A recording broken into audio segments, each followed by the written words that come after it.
Abdul Hadi minta kerajaan pusat muhasabah diri selepas ditegur. Peguam utama Lim Guan Eng demam panas, perbicaraan ditangguhkan. Muhyiddin hadapi pertuduhan akta hasutan bakal didakwa esok. Fahmi Fazil sarankan pemuda UMNO fahamkan proses pengampunan banduan. Naimah dakwa taksiran cukai LHDN tidak berasas. Kerajaan belum terima draft MOU peruntukan dari pembangkang.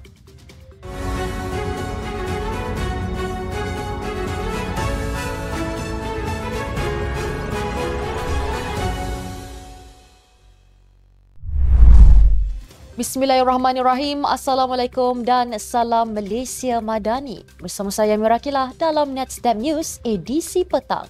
Jangan lupa ikuti kami di semua platform Netstab Malaysia.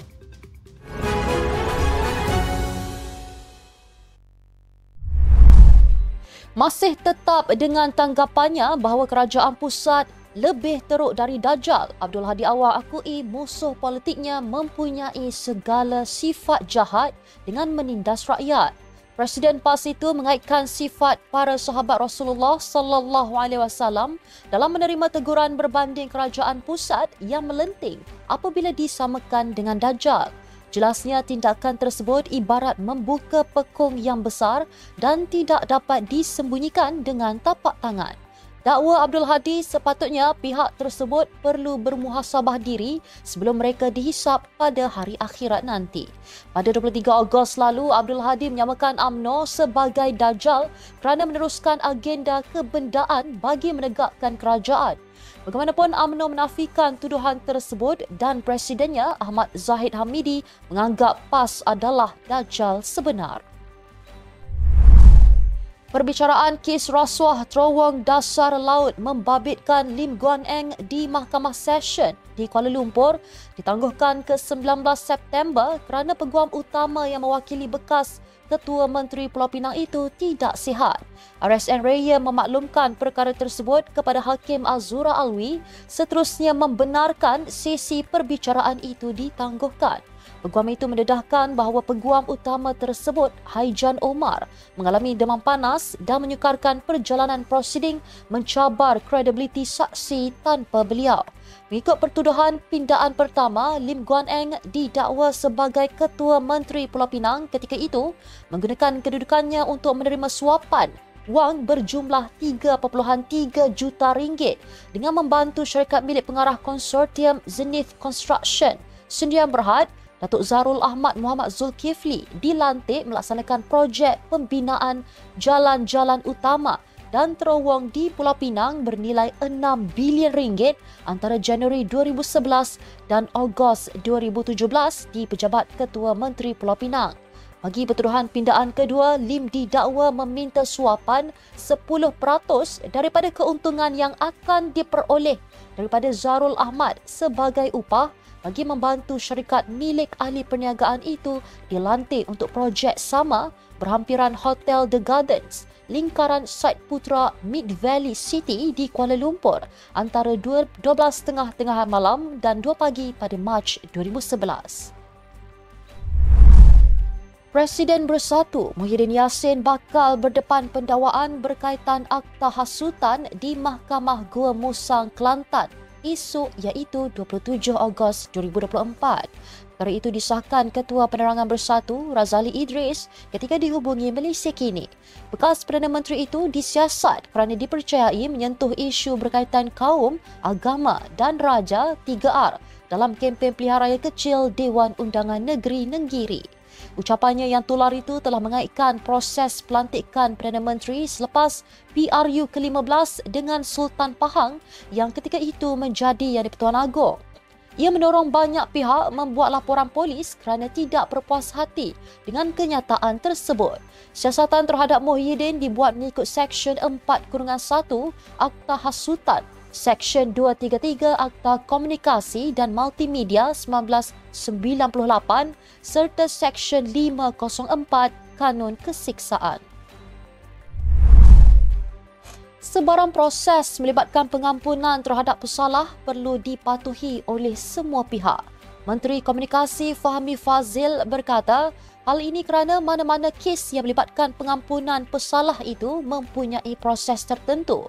Beliau berkata demikian kepada pemberita selepas menghadiri program Pentarama dan Kelab Malaysiaku sempena sambutan Bulan Kebangsaan 2024 di Sekolah Menengah Kebangsaan Seri Pantai di Kuala Lumpur.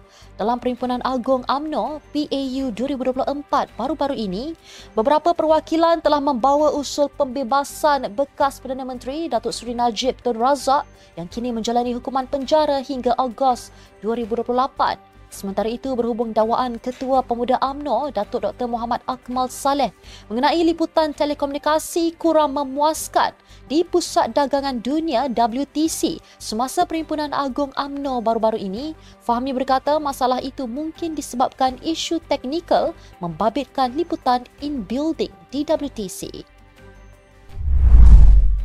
Isteri bekas Menteri Kewangan Daim Zainuddin, Naimah Abdul Khalid mendakwa taksiran Lembaga Hasil Dalam Negeri LHDN untuk tahun 2018 adalah salah dan tidak berasas. Beliau seterusnya telah membawa kes itu ke mahkamah untuk membatalkan penilaian pihak berkuasa bahawa dia berhutang lebih 313 juta ringgit kepada pihak Lembaga Hasil Dalam Negeri.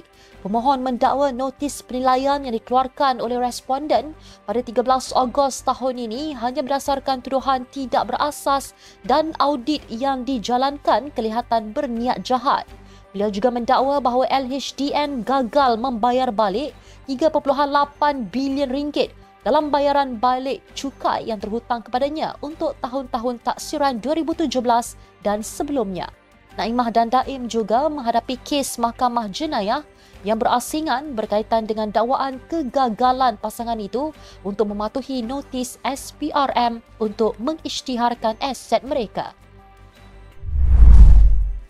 Timbalan Perdana Menteri Datuk Seri Fadilah Yusof memberitahu bahawa kerajaan masih belum menerima sebarang maklum balas daripada pihak pembangkang berhubung draft Memorandum Persefahaman MOU berkaitan penyaluran peruntukan pada ahli Parlimen Pembangkang.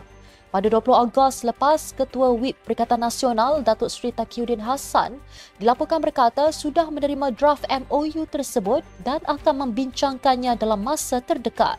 Pada 9 Julai lepas, Perdana Menteri Datuk Seri Anwar Ibrahim menyatakan isu agihan peruntukan kepada ahli Parlimen Pembangkang tidak seharusnya menjadi isu rumit untuk diselesaikan. Beliau berkata syarat ditetapkan kepada mana-mana ahli Parlimen Pembangkang yang mahu memperoleh peruntukan adalah syarat asas dan proses biasa dalam mana-mana rundingan serta amalan demokrasi. Draft MOU berkaitan penyaluran peruntukan kepada ahli Parlimen Pembangkang antara lain akan memberi tumpuan kepada usaha membangunkan dan memulihkan ekonomi negara demi kesejahteraan rakyat. Sekian untuk edisi petang ini. Ikuti perkembangan semasa isu-isu panas politik Malaysia setiap hari hanya di Netstab News. Jangan lupa untuk follow Facebook Netstab Malaysia dan subscribe YouTube Netstab TV. Netstab Malaysia bersama melangkah dengan yakin. Saya Mirakila, Assalamualaikum dan salam sejahtera.